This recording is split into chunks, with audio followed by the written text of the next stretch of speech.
बोलो गंगा मैया की। कृष्ण त्वदीय पद पंकज पंजरान्ते अद्यैव मे विशतु मानसराजहंस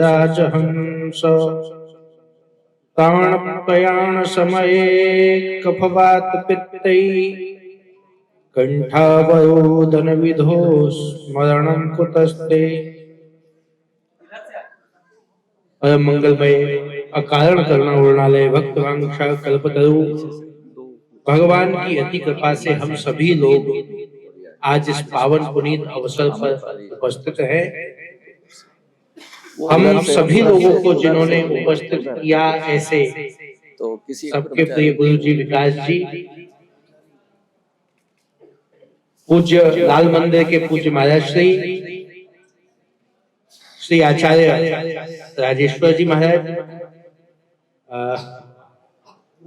गुरु माँ पूजा जी, गुरु माँ पूजा शक्ति जी, जिनकी शक्ति से हम सभी लोग उपस्थित हैं, और परम पूज्य रामानुजाचार्य मधुर जी महाराज। हम लोग तो तिलक से ही अंदाजा लगाते हैं। उपस्थित जन समुदाय, माताओं, बहनों, भाइयों, प्रिय बालकों, सभी को यथा योग्य नमन। आज का ये अवसर बहुत महत्वपूर्ण है। आज है मकर संक्रांति। भगवान सूर्य ही हम सबकी जीवन दायिनी शक्ति के प्रमुख हैं। हमारे पूर्वजों ने जो परंपराएं प्रारंभ की थी, उस परंपराओं का आज महत्वपूर्ण दिवस, जिसको हम मकर संक्रांति के रूप में मनाते हैं, शीत की समाप्ति के बाद आज के दिन से दिन की वृद्धि होना प्रारंभ होती है। भगवान सूर्य की शक्ति प्रचंड होती है। वैसे भगवान सूर्य के इस अद्भुत दिवस में सभी देवताओं के प्रमुख, हम सबको जीवन देने वाले, हम सबकी जीवन शक्ति के, प्रकृति के संचालक भगवान सूर्य, जिनका आज का यह पावन दिवस, आज इस पावन दिवस पर हम सभी ने यज्ञ किया। मुझे तो लगता है दिल्ली वासियों के लिए सबसे आवश्यक कर्म अगर कोई है तो इस समय यज्ञ ही है।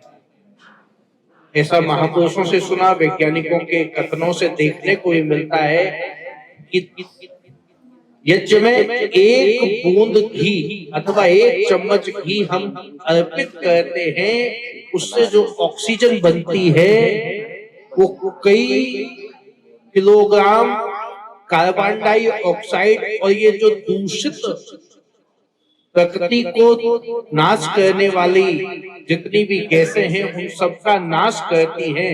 ये यज्ञ से ही रक्षण होने की संभावना है, और कोई उपाय नहीं है। ये आप लोग भी सुनते होंगे, पढ़ते होंगे।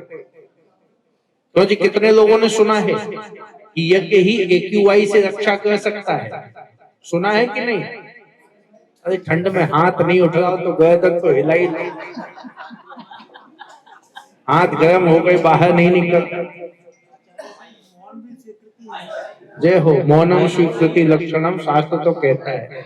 लेकिन सच बताना, हम में से कितने लोग अपने घरों में नित्य यज्ञ का अभ्यास करते हैं?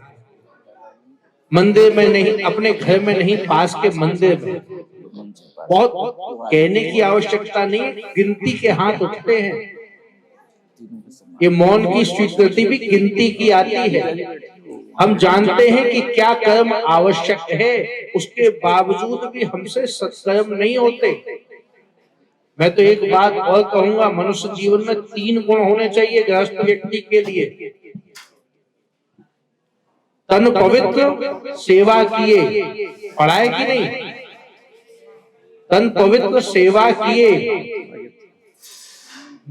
मन पवित्र हरि भजन से, तन पवित्र सेवा किए, धन पवित्र किए दान, मन पवित्र हरि भजन से होत त्रिविध कल्याण। क्यों जी, यही है ना आचार्य जी? कितनी सेवा करते हैं हम लोग। गुरु जी के आश्रम में पहुंचेंगे तो मैं तो अनुभवी हूँ भगवान, बहुत सारे आश्रमों की व्यवस्था देखनी पड़ती है, फोन आता है महाराज जी कमरा साफ रखवाना। जिन आश्रमों में जाके हमें खुद सेवा करनी चाहिए, जिन मंदिरों में जाके अपने जितने गुरुओं के स्थान पर जाके, गुरु स्थान पर जाके हम लोगों को सेवा करनी चाहिए, वहां हम सेवा की अपेक्षा रखते हैं या नहीं? बताना मत, बेइज्जती खराब हो सकती है। हम सेवा करते हैं क्या? हमारा कर्तव्य नहीं है? भोजन बन रहा है तो जाके सब्जी कटवाएं, जाके रोटी में सहयोग करें, चलो इसके लिए भंडारी लगा दिया, क्या और काम नहीं है? यज्ञ की व्यवस्था में सहयोग करना, व्यवस्थाओं में सहयोग करना, आश्रम की व्यवस्था में सदगुरु की सेवा के लिए उपस्थित हो जाना, क्या हमारा कर्तव्य नहीं है? अच्छा ठीक, दूसरी बात, धन पवित्र किए दान, क्या हम ईमानदारी से जितना अपने ऊपर खर्च करते हैं क्या उतना सत्कर्म में खर्च कर पाते हैं? हाँ या ना? जब भी दान की बात आएगी, भैया मैंने देखा है, मोबाइल तो लाखों का हो जाएगा, शौक तो लाखों के हो जाएंगे, कपड़े तो हजारों के हो जाएंगे, लेकिन जैसे ही सहयोग करने की बात आएगी, जो हमारे जीवन में, अभी आचार्य जी कह रहे थे ना, एक एक ईंट महत्वपूर्ण है। हम कितनी ईमानदारी से अपने जहां सत्कर्म हो रहे हैं वहां सहयोग करते हैं। क्षमा कीजिएगा, बुरा मत मानिएगा, एक पार्टी में चले जाओ खर्चा करने के लिए, किसी रेस्टोरेंट में चले जाओ तो बिल कितना पहुंच जाता है, क्या उतना भी दान हो पाता है हमसे? कहने की आवश्यकता नहीं है। तीसरी बात है, क्या हम साधना कर पाते हैं? जितनी एज है क्या उतने मिनट भी मंदिर में दे पाते हैं? मन पवित्र हरि भजन से, भजन का मतलब साधना ही है। क्या हमारे घरों में जो ग्रंथ रखे हुए हैं, गीता रामायण अथवा जो भी ग्रंथ रखे हैं जिनका आप पालन करते हैं, क्या उतने पेज, जितनी उम्र है उतने मिनट बैठ के उसका अध्ययन कर पाते हैं क्या? सोच लीजिए, कैसे हम अपने आप को बचाएंगे, कैसे अपनी संस्कृति की रक्षा करेंगे? अब तो एक ही उपाय बचता है, जब तुझसे न सुलझे तेरे उलझे हुए धंधे, भगवान के इंसाफ पर सब छोड़ दे बंदे, वो खुद ही तेरी मुश्किलें आसान करेगा, और जो तू नहीं कर पाया वो भगवान करेगा। कौन भगवान? सदगुरु भगवान, जिनके चरणों में जाएं, जैसा जैसा वो बताएं वैसा वैसा हम अपने जीवन के कर्तव्य को करने लगे तो ही हमारा कल्याण हो जाएगा। बोलिए सदगुरुदेव भगवान की। मुझे कहीं जाना है इसलिए मैंने निवेदन किया कि मुझे